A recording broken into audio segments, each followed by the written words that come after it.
Hello दोस्तों, स्वागत है आप सभी का आपके अपने एजुकेशनल चैनल एजुकेशन साथी पे। तो उम्मीद करता हूँ आप लोग बढ़िया होंगे और अपने बोर्ड एग्जाम की प्रिपरेशन को बेहतरीन तरीके से कर रहे होंगे।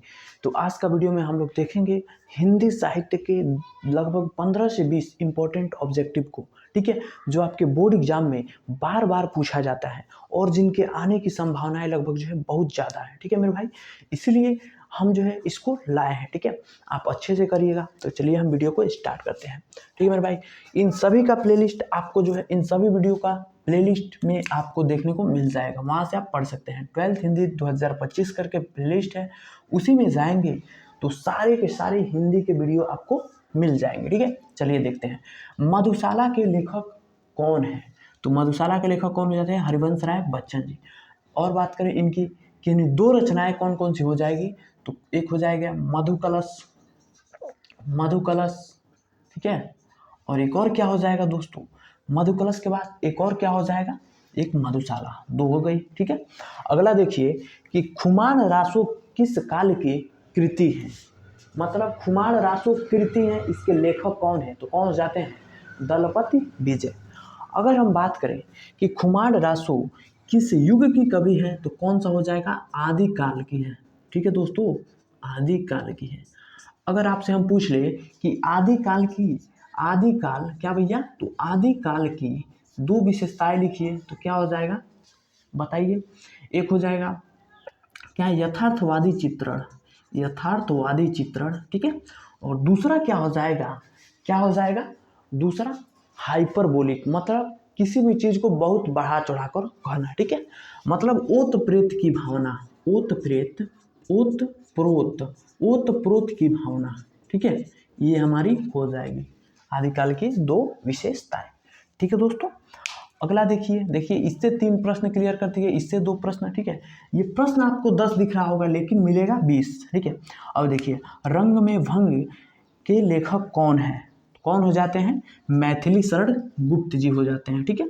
इन किस काल के कवि हैं दोस्तों? तो ये आधुनिक काल के माना जाते हैं, आधुनिक काल के, ठीक है। अगला देखिए प्रेम प्रलाप कृति हैं, तो किस युग की हैं? भारतेंदु युग की हैं, ठीक है। अगर आपसे पूछ ले कि प्रेम प्रलाप के लेखक कौन हैं, तो कौन हो जाएंगे? भारतेंदु, भारतेंदु हरीश, हरीशचंद्र जी हो जाते हैं। अगर हम आपसे पूछ ले कि भारतेंदु हरिश्चंद्र जी का जन्म कब हुआ था, तो आप बता देंगे कि नहीं? तो भारतेंदु हरिश्चंद्र जी का जन्म मेरे भाई 1850 में हुआ था। और भारतेंदु हरिश्चंद्र जी का मृत्यु कब हुआ था, तो क्या? 1885, ठीक है। इनकी जीवन अवधि बहुत कम थी, मात्र 35 वर्ष की अवस्था में हिंदी में अपना अतुलनीय योगदान दिए, उसके बाद स्वर्ग सिधार गए, ठीक है। अगला देखिए गंगा लहरी कृति है, तो किस युग की कृति है दोस्तों? तो द्विवेदी युग की है। अगर हम आपसे पूछ ले कि गंगा लहरी के लेखक कौन हो जाते हैं, तो रत्नाकर जी हो जाते हैं, रत्नाकर गंगा लहरी कृति के लेखक हो जाते हैं, ठीक है। अगला प्रश्न देखिए धर्मवीर भारती कवि हैं, तो किस युग के हो जाते हैं? तो ये प्रयोगवादी युग के हो जाते हैं, प्रयोगवादी युग के लेखक हो जाते हैं धर्मवीर भारती जी, ठीक है। अगला देखिए प्रेम सरोवर के लेखक कौन है? तो प्रेम सरोवर के लेखक भारतेंदु हरिश्चंद्र जी। इनका जन्म आपको मालूम ही है 1850, और मृत्यु मालूम ही है कब हुआ था? 1885 में। किस युग के लेखक थे? तो भारतेंदु युग। अगर हम पूछ ले कि भारतेंदु युग का नाम किनके नाम पर पड़ा, किस कवि के नाम पर पड़ा, तो क्या हो जाएगा? तो हो जाएगा भारतेंदु हरिश्चंद्र, ठीक है। अगला देख लीजिए कि ग्रंथि के लेखक कौन हो जाते हैं, तो कौन हो जाते हैं दोस्तों? पंत जी, यानी सुमित्रानंद पंत ग्रंथि के लेखक हो जाते हैं। अगर हम आपसे पूछ ले कि सुमित्रानंद पंत जी की किन्हीं 4 रचनाओं को लिखिए, तो आप लिख देंगे कि नहीं? एक हो जाएगा ग्रंथि, ग्रंथि, वीणा, पल्लव, गुंजन, अपरा, अरिमा, बेला। ये क्या हो जाती है? इनकी रचनाएं हो जाती है। देखिए 1 2 3 4 5 6 7 रचनाएं हमने बता दिया, आपको याद होना चाहिए, ठीक है। ग्रंथि, अपरा, अरिमा, बेला, ये सब क्या हो जाती है? पंत जी की रचनाएं हो जाती है। ठीक है, याद रखिएगा। अगला देख लीजिए कि नीरजा के लेखक कौन है। तो नीरजा के लेखक कौन हो जाते हैं, महादेवी वर्मा। ठीक है, नीरजा के लेखक कौन हो जाते हैं, तो महादेवी वर्मा जी हो जाती है। ठीक है, अगर हम आपसे पूछ ले कि महादेवी वर्मा का जन्म कब हुआ था, तो कब हुआ था, 1907 में, और मृत्यु कब हुआ था मेरे भाई, तो 1979 में।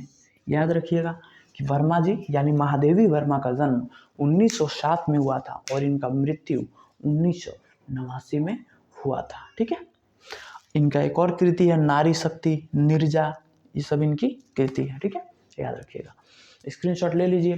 ठीक है, सबको नोट डाउन करते चलिए और अभी से याद करते चलिए मेरे भाई, क्योंकि 10 ऑब्जेक्टिव आएगा। जब आपको ज़्यादा से ज़्यादा ऑब्जेक्टिव का तैयारी रहेगा तो आप कर ले जाएंगे। ठीक है, तो बस आज के वीडियो में इतना ही। अगर वीडियो कैसा लगा कमेंट करके बताइएगा, और समझ में आया होगा नोट डाउन कर लीजिएगा और लाइक कर दीजिएगा। ठीक है, और प्लीज़ दोस्तों चैनल को जरूर सब्सक्राइब करना, क्योंकि आपके सपोर्ट की बहुत ज़्यादा ज़रूरत है। आप जितना सपोर्ट करते हैं उतना हमें हौसला मिलता है। ठीक है, तो बस आज के वीडियो में इतना ही।